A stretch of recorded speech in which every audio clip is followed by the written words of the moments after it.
attention of nations. You know, Proverbs 18 verse 16 says, "A man's gift maketh room for him, and bringeth him before kings, before nobles." So there is a level of placement you can never come to except as you are gifted. Those of you who watch more in the UK, you know what I'm talking about. Some people are more influential than even the prime minister. When they come into if they just talk, it's like charm. It's like a spear. Everybody shuts down when these people. Somebody was sharing something with me yesterday. They were unveiling a young boy of 24 years. It's not a match. And 80,000 people gathered waiting to see the boy come out with Jesse. 24 years. 24 years. You know what? Do you know what pro structures you have to put in place to get the attention of 80,000 people? And those were the ones allowed into the stadium. Imagine if we have 20 of such people. If the church speaks, the world must hear. But it will take gifts to have that level of influence. The problem is that most of us are not sharpening our gifts. How did Joseph take Egypt? It was by gift. He showed up, interpreted the king's dream, and gave the king counsel on what to do. And the king said, "According to your word shall the nation be ruled." In fact, if you read it from Psalm 105 verse 17 to 20, it said, when his word came, the king sent for to lose him, the ruler of the people. He made him lord of his substance and ruler of his household. He gave him power to bind his princes at his pleasure and to teach his senators wisdom. By a gift, a man had authority to imprison princes and to teach senators wisdom. We don't know the importance of gifts. And this is not just spiritual gifts, even natural talents. A time has come for the church to teach people how to harness their talent and to carry it in reverence. But because we don't do it, the devil picks them up and uses them to desecrate spiritual things. Gifts are powerful. Even presidents of nations are fraternizing with gifted men because of the influence they have over people. Presidents of nations. So when territories will be taken, gifted men will rise. Egypt came under Joseph's authority because of gift. When his family was coming, he told them, "I will give you Goshen," as if he was Pharaoh. And he knew what to do, and Goshen was theirs. And so long as Joseph was alive, Egypt was their country. It was after Joseph died that they started being enslaved. And the problem is, no other gifted man rose. So they were enjoying the light of Joseph. When Joseph died, they migrated from princes to become servants. So territories will elude us if we don't harness those who have gifts among us. As we are seated here, some of you have giftings that, if sharpened, the whole of UK can gather to lift their hands in your honor. But the church is not doing anything about gifted people. And that's why the moment the gift begins to shine, they either compromise or the devil takes them.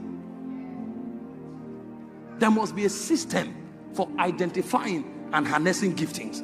Too important. Daniel was a prince in Babylon because of gift, in whom is the excellent spirit. Daniel 5:11 to 14. Where are the gifted ones among us? Where are they? Elisha had a gift that he could sit in his bedroom and tell the king what to do to counter other nations. Sitting in his bedroom, he could hear the conversation of a king in his bedroom. It was a gift. It was a gift.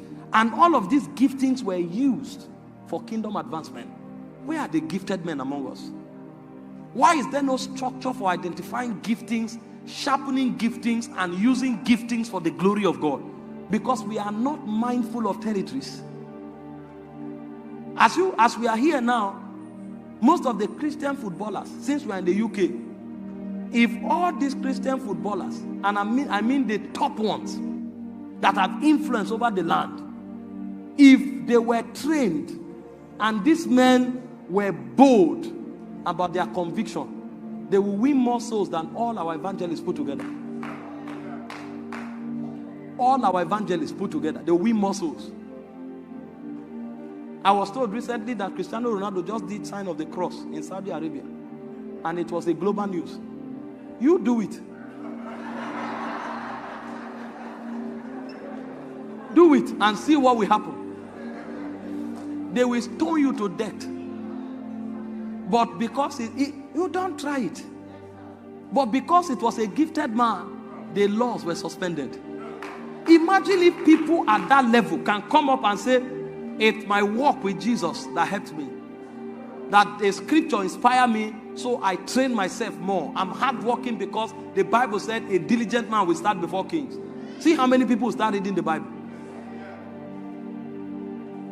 And imagine if these men stand. Now, in your country today, captains are wearing armbands that carry the flag of a movement that is against God's ordinance. Because most of the people who play submit to that order. And immediately that move has begun. They are already taking that territory. Meanwhile, there have been Christian footballers for years, and we have not seen such things. Because we don't know how to harness and use gifts as weapons. We can't take territories without gifts. Listen, one thing God will do in this meeting is that He will activate giftings that have gone dormant in your lives. Because we need it for kingdom takeover. You are the one who think you are weak. Wait, let one gift activate in your life. You will be shocked that they will look for you from the parliament. They will look for you from the house of the king. You will be shocked. Nothing raises men faster than gifts. That voice that you have pocketed for 10 years will have to be sharpened again. So that instead of looking for worldly people to sing at national events, they will beg you to sing. And when you sing there, you will sing that Jesus is Lord. Taking territories. Priesthood activates dimensions in you. I don't have time anymore. My time is over. But there are two other things. Trumpeters. Those ones are the testifiers. When we want to take kingdom, we need those who can testify. They have the courage to stand publicly and testify about their faith. And the impact of their testimony becomes a witness over territories. Did you read about the Samaritan woman? In John chapter 4 verse 29 to 33. The moment she encountered Jesus, she went to the whole city. Come and see the man that told me everything I did. One woman took a city in one day. In one day, she took a whole city. One day. Because that one has capacity. There are some of you here, when you talk, more people hear you than the ordinary person. It's an ability. Don't think it's an ability. What somebody else say and 10 people listens to, when you say it, 100 people hear. You are a trumpeter. If we will take kingdom, such men will arise. And this is one of the powers of the apostles of Jesus Christ. And you see it replicated in scripture. Imagine John the Baptist. The Bible said in Matthew 3:5, when he spoke, the whole of Jerusalem and Judea went to him. What was he saying? Go and read about Jonah. In Jonah chapter 4, or chapter 3 from verse 1 to 4. When Jonah spoke, the whole of Nineveh came down. Even the king tore his clothes and fasted. What was he saying? There was a volume in his voice. God has put something there. When God raised the apostles, that was the same thing He gave them. In Acts chapter 2 verse 37, the Bible says when Peter spoke, the people were caught in their heart. And they said, men and brethren, what shall we do to be saved? 3,000 was saved. Verse 41. Acts 4 verse 4, they spoke again. 5,000 was saved. A point came, they said, no, we have to send men to cities. And Philip went to Samaria.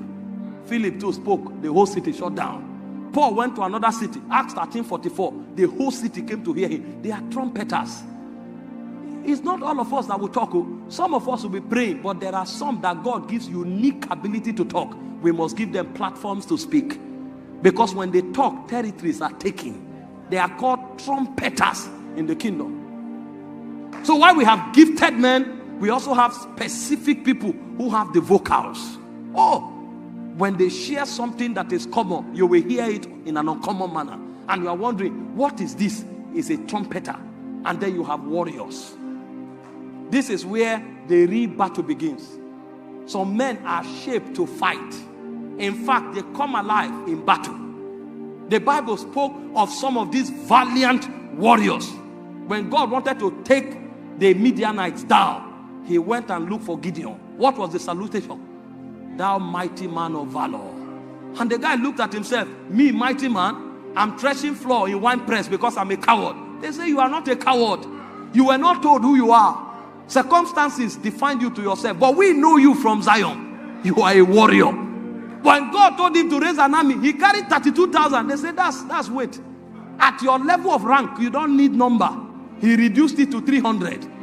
And with 300 men, he shot down a city because he was a warrior. There's a DNA. There's a DNA. That was what David too carried. He didn't know. He was in the wilderness. A bear came, he slew it. A lion came, he slew it. He thought he was keeping sheep. Meanwhile, God was raising the captain of the Lord's host. It was in 1 Samuel 17 when Goliath stood. That was when his horn rose. Even David discovered himself there. Saul came, gave him garment. He said, no, this thing is not about garment. The Lord teaches my hands to fight, my fingers to war. And when he stood before Goliath, he said, who is this uncircumcised Philistine that defiled the armies of God? He said, today I will cut off your head. The birds of the field will eat you. And everybody were afraid. Because when Goliath cried, they ran to hide. But the Bible said, when Goliath cursed David, because even Goliath was not fighting with his stature. He was fighting with his God. He cursed David with his God. And the Bible said David charged at him. There was something in the young man that refused him to be intimidated by the height of Goliath. And with the first sling, he brought him down. The moment Goliath fell, he ran, took his sword, cut off his head. When he lifted it, all of the people ran away. Meanwhile, you need to know that there were 4 other giants. But they too ran because this one is a giant slayer. Because Goliath had other giants. There are 5 of them. The other 4 ran away because they have seen a man who is not intimidated by height. But what was it that God gave him? It was a training in his priesthood. The hands that fight, the fingers that war. See, we have warriors among us who have not discovered who they are. Do you think you go to the place of prayer, you stand for 10 hours? You don't know that that resilience is a weapon. How many people can stand for 10 hours? Some of you are worshiping and you are crying. And you are there worshiping like that for 4 hours. And the tears don't stop. Do you think it's normal? It's a weapon. It's a weapon. You are producing incense in the spirit because you are a warrior. Oh, when the Bible spoke about the warriors of David, that was one of the most beautiful scripture I read. It said Adoni the Estrite is one of the most 3 honored princes. It said there was a time he took a sword and he fought a whole garrison. A whole battalion ran away from one man. He said Eleazar, the son of Dodo. There was a time he held a spear and he slew 800 men. He fought until his hands became cleaved. The guy married his weapon, and him and his weapon became one. When they were fighting, they were like invincible forces from heaven, because that was their designation. They have been made warriors. Did you not read when David spoke about Saul? It says Saul and Jonathan were swifter than eagles. The men fought. They were more flexible than eagles. And such men have not diminished. Even among us, they are warriors. Some of you are here. There is a power on you to cause sickness. No matter how long that sickness have lasted, there's a faith you have to confront sickness. Some of you are here. There's a power in you to conquer money. So it doesn't matter. They may say money is not there. They may say it's difficult. When you show up, you know what to do for money to come out. Because for you, money is a weapon. Some of you are here. You have power to confront kings. No matter the system they built, when you show up, somehow you get connected. And the kings must pay attention when you talk. It's a weapon. Because God will position all of us in strategic quarters so that we can advance his kingdom. But we need to wake up to the realization that we are warriors. So that any dimension God gives to us, we will begin to service it. If I'm a seer, I must keep my eyes open.